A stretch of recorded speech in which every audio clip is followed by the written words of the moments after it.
Any words of wisdom you'd like to leave with the youth out there? I think you should be, if you're going to have sex, and really I don't care whether it's with straight people or gay people or, or that you're bisexual and you're exploring your sexuality, be ready. It's not a good thing to get really drunk or really stoned and then decide to go and have sex, because then it's just sloppy and messy.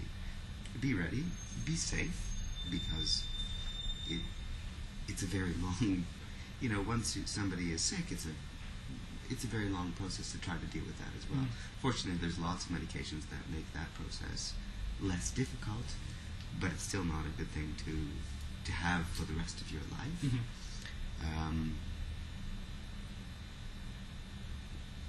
Look for like-minded people.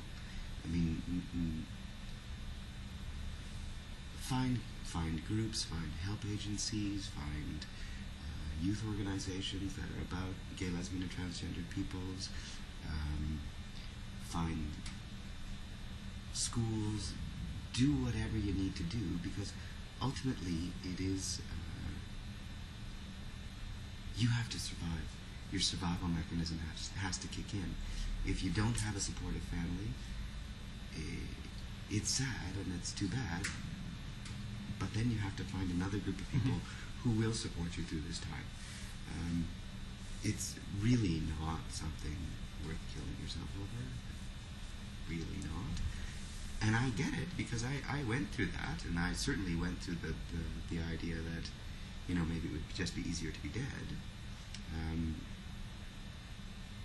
I never went forward to actually do anything about that, but a lot of kids do. And it's really, you have to figure out a way of taking care of yourself. There are just so many organizations and groups and that will help you get through that process. For me, one of the things that really sort of made me go, wow, when I was quite young, I guess I was 18, 19, I came to Toronto and went to Gay Pride. I said, I'm going to go to Toronto, I'm on a hockey game. I can't remember what I told my parents, but went to Toronto, came to Gay Pride. And then I'm going, because for the longest time you feel like this is something that's happened only to me. And there really, there might be 5 other people out there. And then you arrive at Gay Pride, which is really a very fun celebration, and you go, wow, look around, there's like 5 million people here. And that's just the people that managed to come to Toronto Gay Pride. Yeah.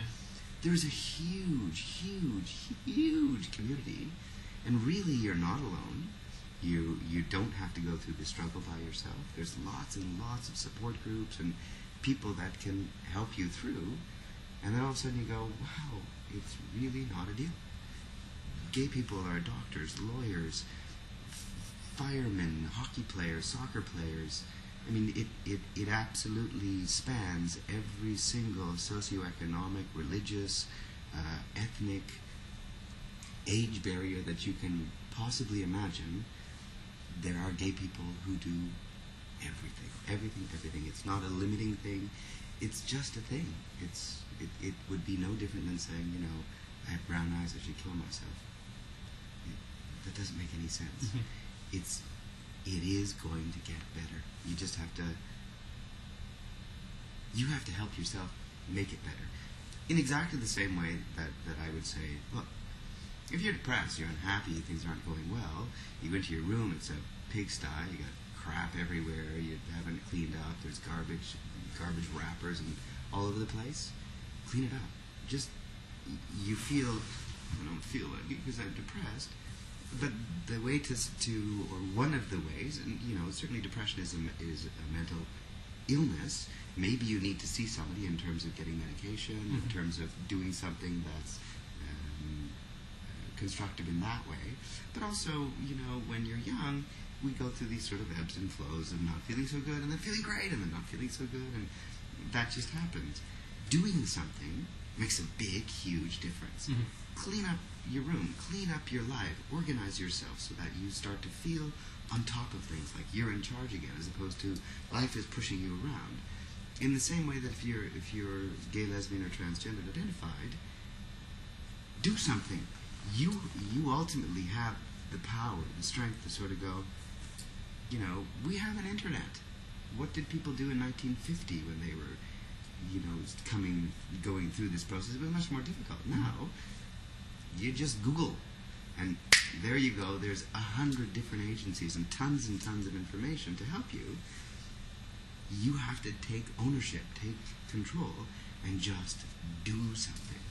Once you've started to do it, you know, once you start to roll the ball to make a snowman, the first little bit is really going to push, and then it just it gets bigger and easier and bigger and easier, and then it's finally done. And you look back and you go, you know, remember 10 years ago when I broke my arm? Boy, it really hurt then. Let's go play football. The process is exactly the same. Exactly the same. Thanks for your time, Glenn. Pleasure. Okay, looking at it now. Glenn, thanks for your time and coming out with us to do this interview. I came out ages and ages ago. Thank you for that. But certainly for my time. Yeah, it's a definitely. pleasure. Thanks a lot. Okay.